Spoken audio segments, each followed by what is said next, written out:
Hello and welcome to Freedom Through Astrology, giving you the keys. That's where we're giving you the keys, actually. FreedomThroughAstrology.com. I'm your astrologer. My name is Donald Patak. Contact information, standard YouTube copyright, and no, my content may not be used to train AI LLMs.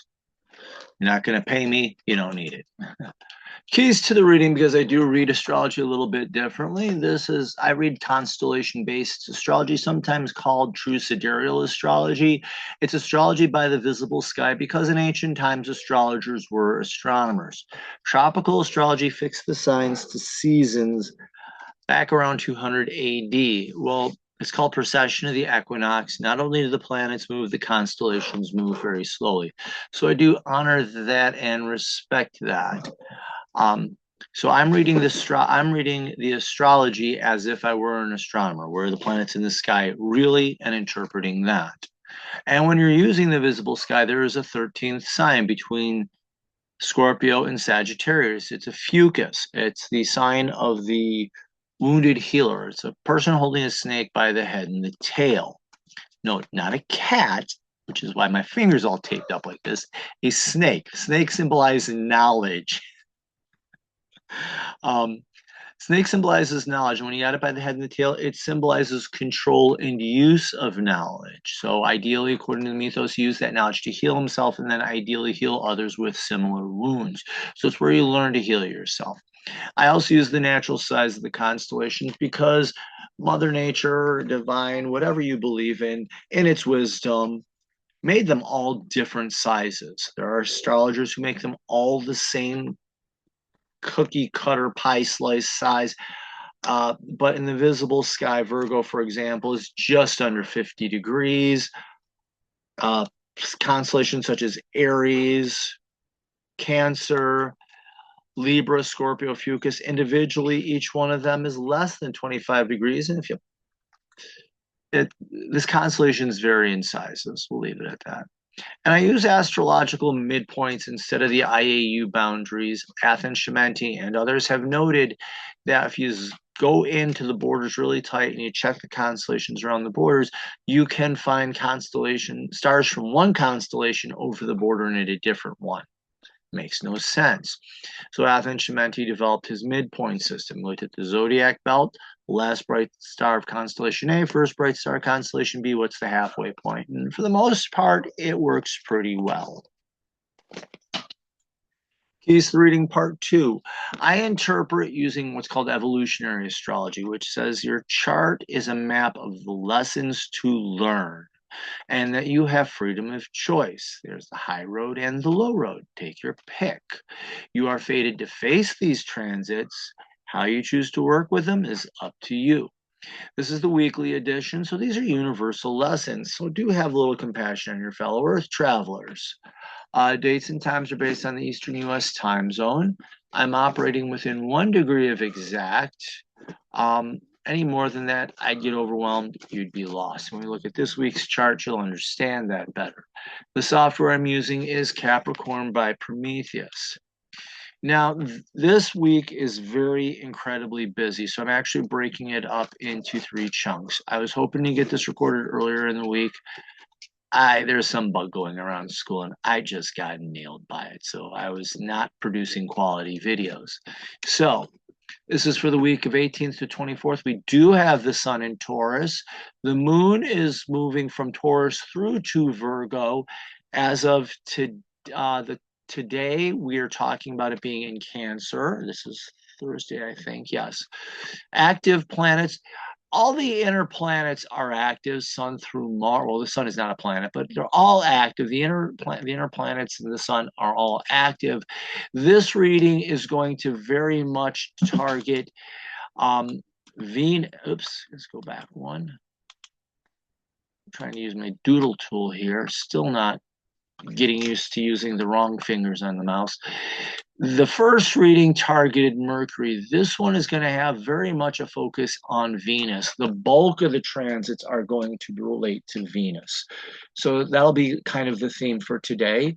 And we will have, we did see Mars Venus is in Gemini now, and Mars has entered Aries. That kind of feeds that theme. We do not have any long transits, but we do have Pluto in retrograde. So let me, oops, clear all that out. Close. Good. 1 second.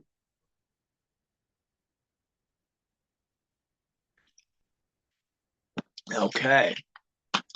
And as I said in an earlier video, this week breaks up into 3 nice chunks. You do get this chunk number 1,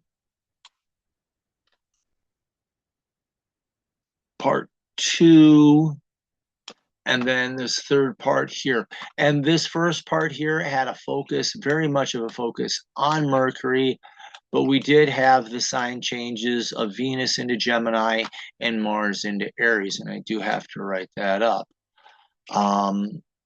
This section here, when we look into this, we're looking at right here through to here. And you can see the primary focus is Venus in these transits. We do have a solar transit. We do have one transit with Mercury, but the bulk of them are Venus. So we'll have a little focus on that. What the world is this? Okay, that's nice. So that's what we're going to be dealing with.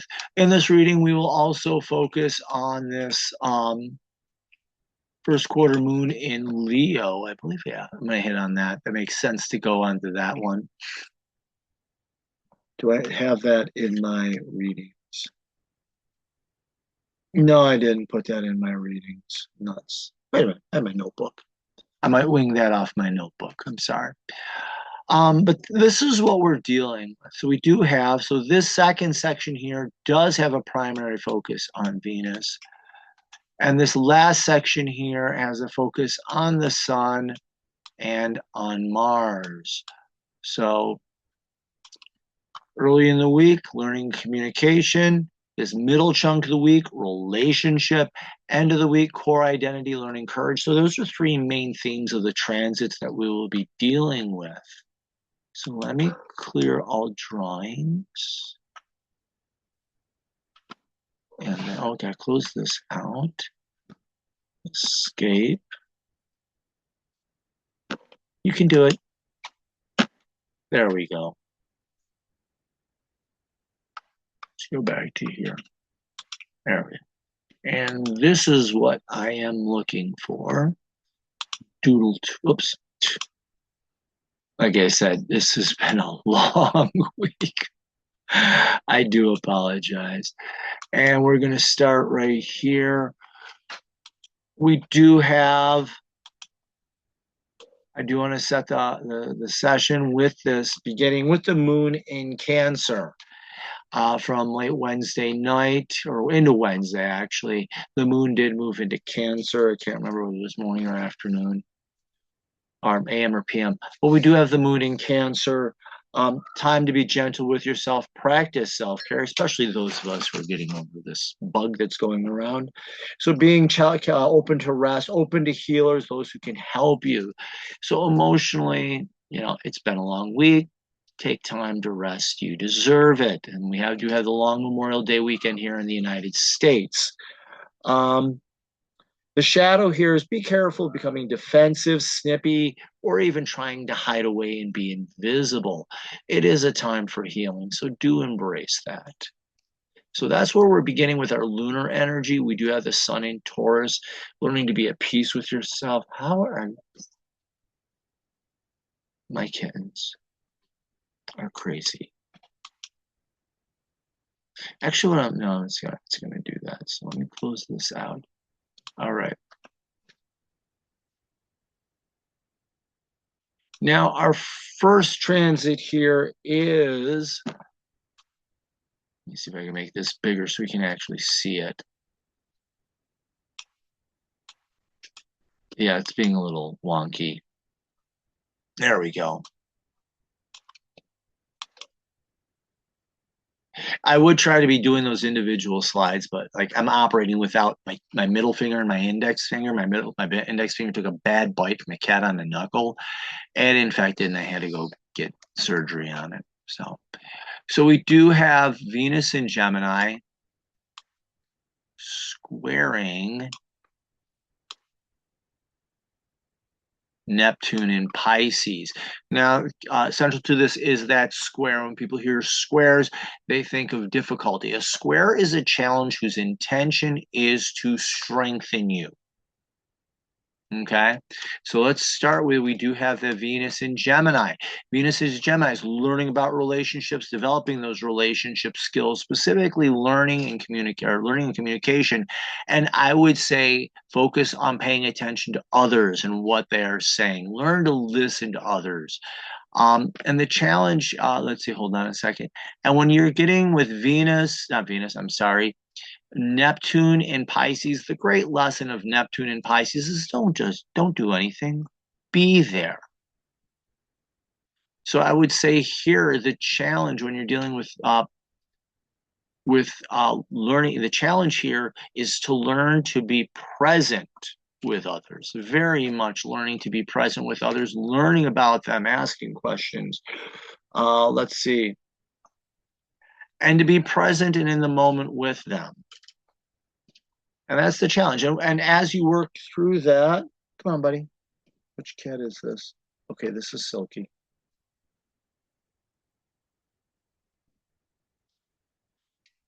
So that's your challenge is, you're learning about people instead of thinking how you're going to answer them. Learn to be the challenge is to be present and in the moment and see how that actually can strengthen your relationships. The shadow here is you're not paying attention. Lazy, slick, manipulative. You're trying to control others. And instead of the square being a strengthening, it becomes a stumbling block. And Neptune in Pisces is falling into idle fantasy. Sorry about that, buddy. Is falling into idle fantasy and thinking that you can control people, manipulate them, and use them. And let's see, what did I have here? Yeah, has you stumbling into these idle fantasies of that you can somehow control them or get them to do what you want. In reality, you're settling for shallow and superficial relationships. Dude, you had something caught in your hair. There you go. It's okay. We got that out for you. So there you go. The ideal, you're learning about people and you're learning to be present with people, and that's strengthening you and strengthening your relationships. The shadow here is being shallow, superficial, thinking you can be slick and manipulative, control people with words, and that leads you stumbling into these idle fantasies. Let's see. Clear that and close this. And now we do have our second transit, second transit here, and this is in Taurus, and it's the Sun conjunct Uranus. Now, the Sun is a spotlight. It's you, who you are at heart. So a key thing here is know what your natal sun sign is. So know your natal sun sign, and what you're learning in Taurus is to be at peace with it and finding strength and finding that strength that comes from your sun, from being your natal sun sign. And with the Sun conjunct Uranus, the great lesson of Uranus is be yourself. So with the Sun conjunct Uranus, the strong focus here is on you being authentic and true to yourself, you being who you are at heart, and in Taurus, finding the peace and strength that comes from being your authentic self. So this is a deep lesson in authenticity.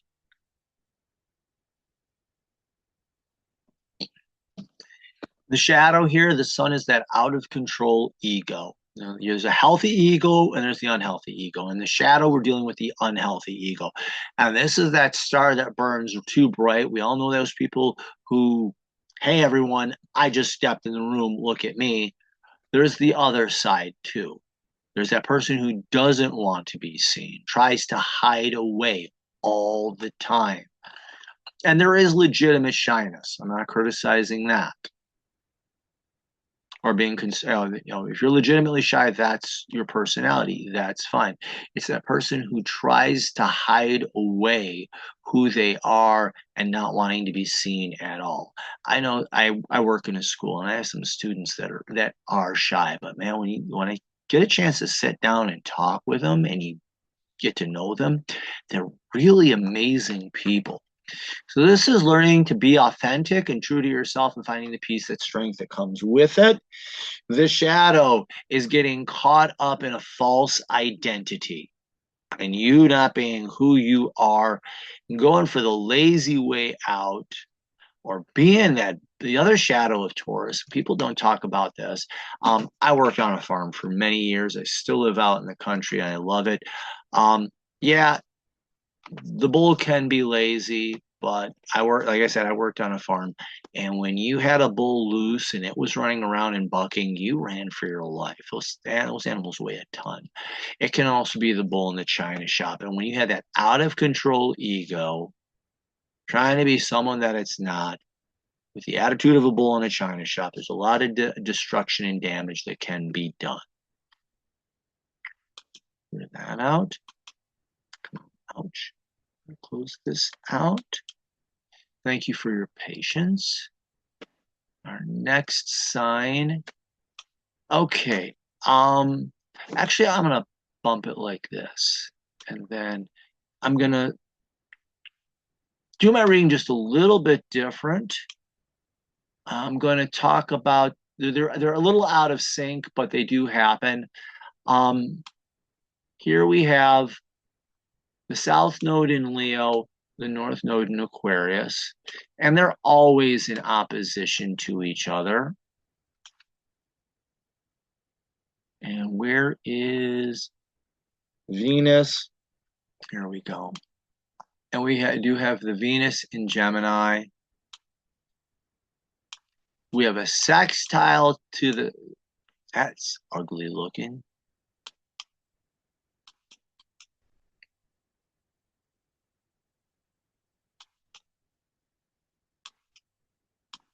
There we go. We do have a sextile to the South Node and a trine to the North Node. It makes sense to explain them the same. Now, part one of this is understanding the nodes of the moon. So do understand the nodes of the moon in your natal chart. The South Node, I like to read that as how you hold yourself back. And for example, mine is in Virgo. I hold myself back with perfectionism and unrealistic expectations. So it leads to procrastination, all sorts of other wonderful, less than wonderful problems. And when the South Node moves into Leo, now you're piling false drama on top of that. So the Leo South Node is that pointless drama. And whether it's over the top, and we all know the drama kings and the drama queens over the top, but it's also that person, like I said, who hides away and doesn't want to be seen. Again, that's another form of false drama. And then we also have the North Node, which is your destiny and purpose. And again, in understanding what is that in your natal chart. And then in Aquarius, it's learning to become the more authentic version of that, what's authentic and true to you. So for example, my North Node is in Pisces, which is learning spirituality. And in Aquarius, I'm learning to become authentic with my own version of spirituality and what speaks to me. And we have Venus in Gemini interacting with both of them. And the first one is the sextile to the South Node. So as you're learning about people, you become more aware. There's an interest and excitement. You're becoming more aware of the pointless drama that's kind of ruined relationships for you. And how you have fallen into and you've used pointless drama. This is a lesson for you, not about others. This is the lesson for you. As you're learning about other people, how have you fallen into false drama that has ruined and damaged relationships? And you're becoming more aware of that. And how it's held you back in relationships. That's the ideal for the sextile to the South Node.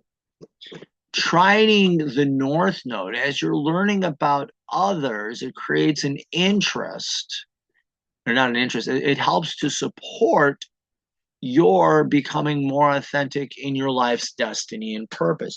As you're working with others, they can be some great teachers to help you learn more about your destiny and purpose. So you're working with others, learning about them and saying, oh, wow, that's a great lesson. And I can use that to help me fulfill my destiny and purpose. So this is the power of relationships helping you to fulfill that part of your chart. And a trine is a support. It's an easy energy to work with. A little bit goes a long way. Okay. So by learning about others, it helps you to become more authentic in your life's purpose. Now, the shadow here. And we did talk about the South Node, be with that pointless drama. The shadow of the North Node and is eccentric and is as much of a drama king and drama queen as the South Node can become. In Aquarius, it's about as bad. Instead of you fulfilling your destiny and purpose, you become fake, whether it's you're giving your power away to other people and letting other people define your purpose in life. Or you see people trying to help you and giving you advice, and you just go over the top resisting it and not wanting to work with them. So the shadow here, being slick and manipulative and falling into the pointless. Ow. Kitten just fell off my backpack and onto my injured hand. Son of a gun. I shouldn't be laughing. Okay, hold on. Yeah, how is trying to be slick and manipulative and can fuel pointless drama and lead to pointless drama. And the shadow of the trine, it's a slippery slide downhill. How being slick and manipulative can result, or lazy can have you giving your power away. And instead of you defining your life's purpose, other people define it for you, or people who are trying to help you or who could help you, you resist and run away from.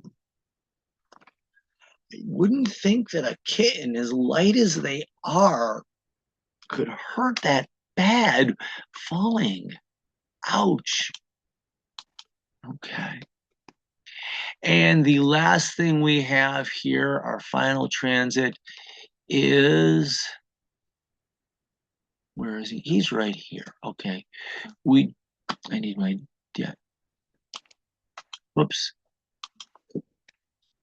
Mercury in Taurus is sextiling. Thanks, Kat.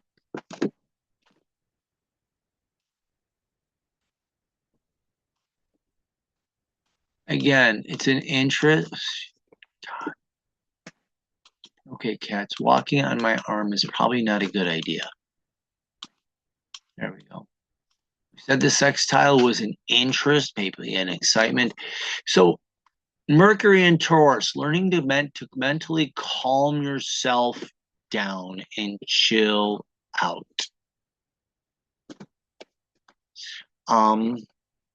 Mental peace. And this it creates an excitement. And Saturn in Pisces, spiritual maturity. Whoa. My kittens are playing King of the Hill on top of my backpack. It's the only way to describe it. So as you learn to calm yourself down mentally, how is that creating an interest in spiritual maturity? How is that helping you learning to be present? And I talk about spirituality, not religion. Religion is the rules of man. That's me making up rules for my own spirituality and then trying to impose it on others. This is about spirituality, which is your own personal connection to the divine. So that's the ideal. The shadow here, mental, Mercury can be scatterbrained and lazy and unfocused. Um, and instead of being excitement, it's kind of a sense of nervousness. And Saturn and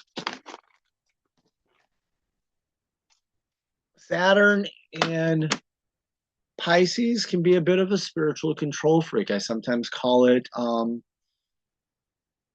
religious fundamentalism. Becoming mentally lazy and just going for mindless obedience to rules without question, and the stiffness and the strictness that leads to that, and how unfulfilling and emptying that is. Let's see, what other notes can I add to that? Yeah, blinding yourself to the ability of wonder and being mentally lazy. And that falls in another shadow of Saturn, right here in my notes. Other shadow of Saturn is fear. And how does this mental laziness fuel illusions that are created out of fear? So there we go. We got that. And finally, here we go. Let me clear this out. You okay there, buddy? Finally, we do have the moon entering Leo. So the Leo moon, what's the big deal about the Leo moon? The moon is your soul, it's your emotional self. And in Leo, you're learning to express that appropriately. Leo likes to stand up and be seen. So you're learning to share how you're feeling with other people appropriately.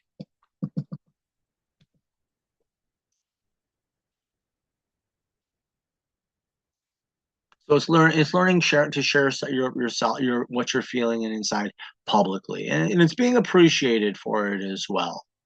The shadow here is playing out to pointless drama, whether it's over the top being the drama queen or drama queen, or you're trying to hide it away, the dark star.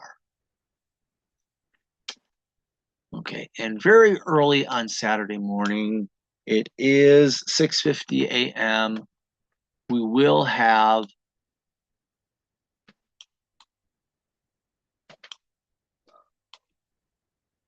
the first quarter moon, and that's a square. Ouch. That is the square. And like I said, a square is a challenge. And I'm going to get to my notes here. Here we go. Nope, wrong page. So we have the sun in Taurus. You learn to be at peace with who you are and finding the strength that comes from your being your authentic self. Being strengthened, being challenged and strengthened by the moon, which wants to be expressive. So the challenge here is, and this is sort of my notes here, healing. Yeah, learn how expressing what you're feeling can strengthen your identity and help to bring you peace. You know, if you're learning how to express yourself appropriately, what you're feeling, how can that bring you peace and strengthen who you are and strengthen your core identity? And that can be a very healing journey. It can also be here you're communicating your need for peace and calm and rest. You know, not all everybody thinks like the Leo moon has to be this happy or jovial person. Sharing what you're feeling, you know, it can be sadness, it can be anger, it can be a lot of things. But what I think you're being challenged to hear is your inner need for peace and calm in a way. And communicating, the challenge of communicating your need for peace and your need to be present. And then what's the shadow here? We said the moon in Leo is the drama king or drama queen. The sun in Taurus is that lazy person. Or it's the bull in the china shop. And a square is a stumbling block that has you falling flat on your face, and instead of a nice, you know, calm, quiet response, whatever, this gets to be the challenge here, the square is something that just is a big failure. Sorry about that. I'm a little tired. It's been a long week. Um, so the laziness, playing up through laziness and being tired, and it's like in the false drama. Oh, I'm so tired, yada yada yada. Everybody asks me, why do I have to do this?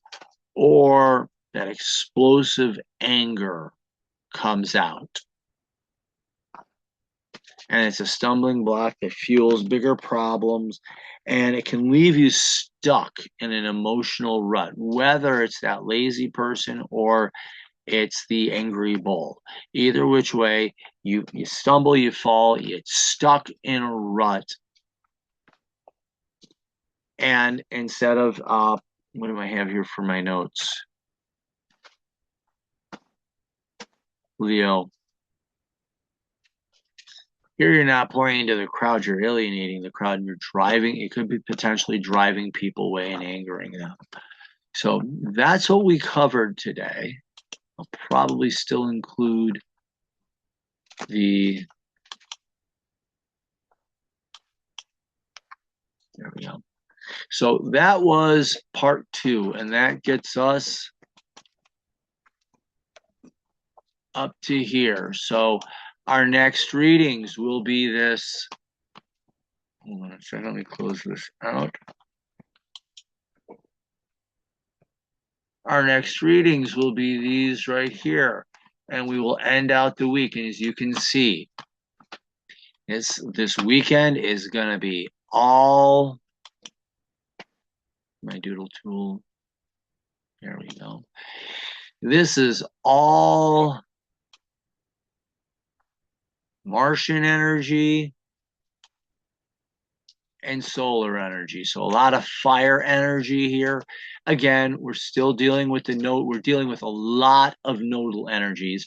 Other astrologers, you're not having this much on there because a lot of them don't read the nodes of the moon in transit. And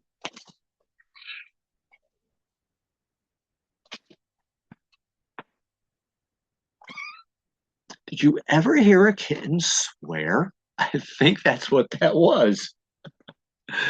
So a lot of astrologers do not read the nodes of the moon, which is your destiny. If when I'm reading your birth chart, that's your destiny and purpose in life and how you hold yourself back from it. I include it in the transits because there are times, especially with the outer planets. A couple of years ago, we had Pluto was caught in a T-square between the nodes of the moon. And that was just a really difficult time for a lot of people. And astrologers are like, why is this happening? What's going on? Well, if you didn't know that Pluto was squaring, that was in a T-square to the nodes, you're trying to figure anything and everything out. Once you said Pluto, T-square the nodes, oh, geez, that makes perfect sense. So I always do read the nodes. And as you can see, that is 1, 2, 3, 4, 5. I'm going to put 2 hashes here. Some models brought up the Mercury with the North Node, some did not. But I included it because if it's aspecting one, it's going to aspect the other. So that's 1, 2, 3, 4, 5, 6, 7, 8 of the transits this week involve the nodes of the moon, your destiny and purpose. So becoming aware of your destiny and purpose and who you are and how you fulfill that is going to be is an essential part of this week, and that will filter into next week as well.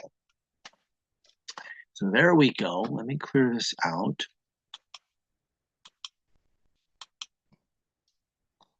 Go back to here.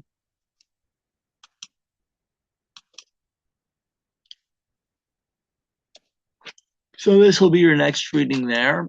I may go back to touch on the quarter moon. So do follow me on social media. I'm on Facebook, Instagram. You're watching this on YouTube. Why are those 2 kittens not playing nice? These 3 companies make billions of dollars off the data and really aren't giving you that much. The digital soul space is hosted on mighty networks. You control your data and how it gets used. Whether it's identified with you directly or it's blocked, they get the data, but they don't know diddly squat about you. And Digital Soul Space, I like it. It's a troll-free zone. We got 4 great moderators that keep the peace. And if there's a person who does something or says something inappropriate, they go out. I can't tell you the last time I've heard something. They're really good about keeping it clean, keeping the garbage off. It's a wonderful place too. I do astrology, but there are people who do tarot, a wide variety of oracle decks, crystals, essential oils, herbs and spices for healing, so naturopathic healing, an incredibly wide, diverse series of spiritual practices as well. Some very incredible stuff.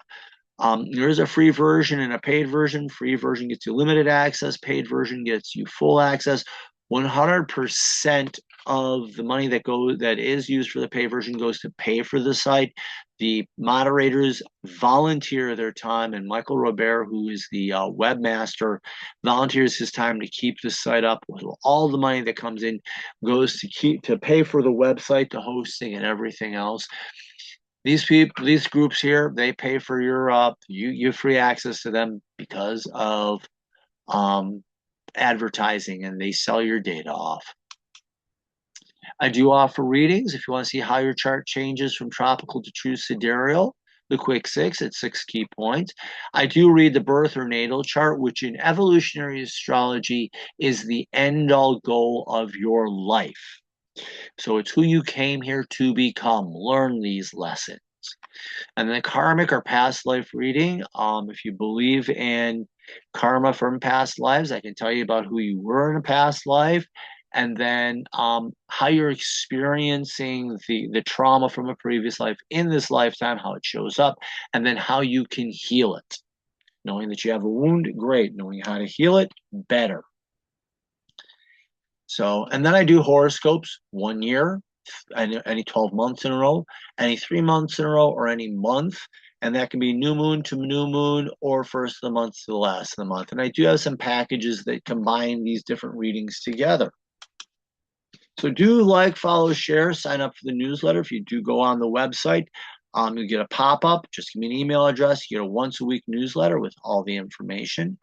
Hold on a second. If you miss that, up in the upper right-hand corner, you'll see a black box that says subscribe. All I need, just click on that, enter your email, you're good. Readings are based off of services. And then there's the live one-on-ones, which you do through scheduling. So like, follow, share, sign up for the newspaper, and remember, in the visible sky, your life changes. I do apologize. I'm getting over this different flu bug, I think, that's going around my school. And ideally tomorrow I will have, or for Friday, Thursday, Saturday afternoon at the latest, I will have the last of the readings done. Thank you very much, and I hope you're having a good week. Oh, that's here.